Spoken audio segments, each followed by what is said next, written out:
And let me turn some of the conversation over to Stefan Zune. I know you had a presentation, and maybe there may be some things you want to hit in this, but one of the points that I got out of Gerald is one that we have to look at this with an international understanding. And I know that right now, the main thing that kind of has driven this is the understanding that Black Lives Matter, but we also need to be aware that Black folks ain't the only one dealing with racial injustice in this country right now.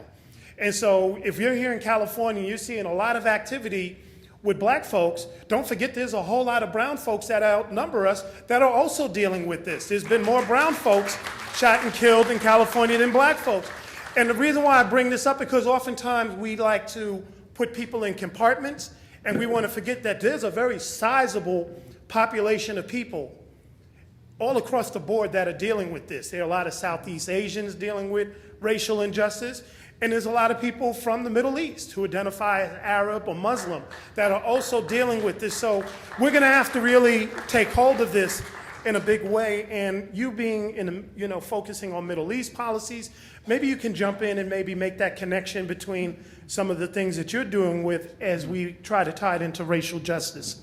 Well, we've certainly seen throughout history that, particularly during the McCarthy era, where real or imagined threats from overseas were used as an excuse for domestic political repression.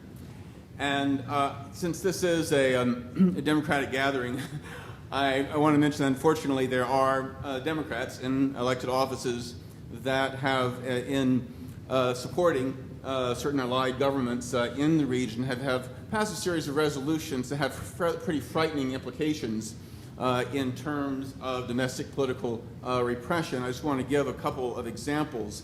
As you all know, there have been a series of fighting between Hamas and the Israeli government, in which large numbers of civilians have been killed. Both sides, there's quite a bit of evidence, committed war crimes. Israel, being better armed, committed the majority of them. I'm one who certainly supports Israel's right to exist and its right to self-defense. I'm no fan of Hamas, but the empirical research is pretty clear that there were indeed war crimes. But what has happened instead is that we've seen broad bipartisan majorities in Congress pass resolutions that go beyond simply supporting Israel's right to self-defense, which again I think is a given, but to actually defend the killing of civilians. For example, one recent resolution said that it called on all nations, quote, to lay blame both the raking of the calm and subsequent civilian casualties in Gaza precisely where the blame belongs, that is, on Hamas. Now think about that, for example. They're saying that since Hamas started it, therefore they're responsible, not Israel, for all civilians killed by Israel in response. Okay, so in other words, let's bring this home. Let's say you have a poor African-American neighborhood erupts into violent protests. White police and civilians police are killed. According to this resolution, therefore, all the blacks who are killed in the subsequent state repression is not the responsibility of the authorities, but for the black folks who started the riot.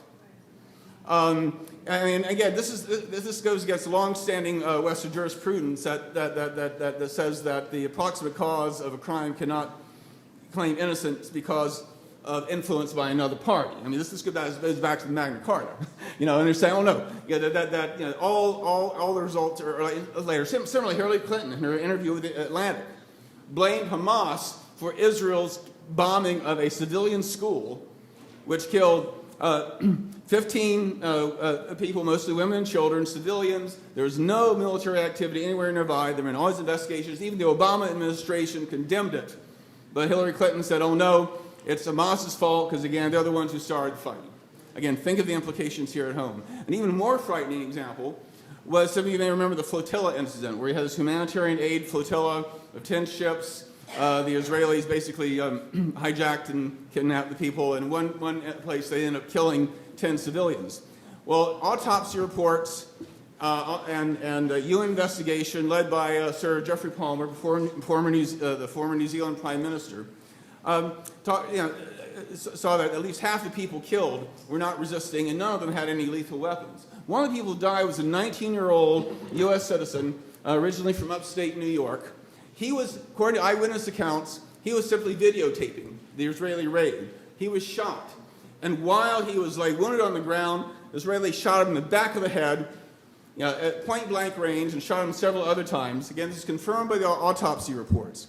However, a House letter signed by 323 members of Congress, including a majority of Democrats, went on record saying that Israel's actions were self-defense.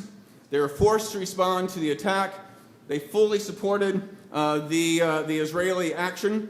87 out of 100 senators signed that.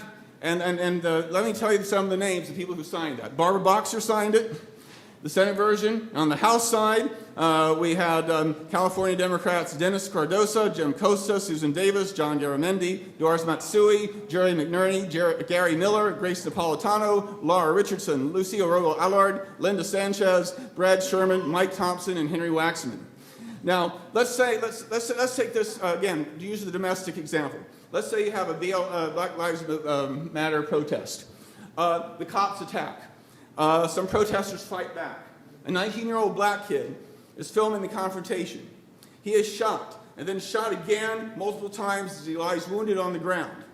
Now, if those Democrats who join their Republican colleagues in saying it's okay to do that to a Turkish-American teenager, damn well they would have no problems with a cop doing that to an African-American teenager. These kinds of resolutions, they're basically trying to rewrite basic principles of international humanitarian law. Again, the applications to domestic repression I think are pretty self-evident. So this is something that we really need to raise concerns about, because this is not just something that's far away. These are the kind of things that can be used to justify repression at home. And just for the record saying, don't go blaming AIPAC or the Israel lobby. This is the kind of thing we supported repression in East Timor, we supported repression in Vietnam and El Salvador, etc. Israel's not unique. What we need is, in these other cases, a movement that challenges it and makes the connections between supporting human rights abuses abroad and human rights abuses here at home.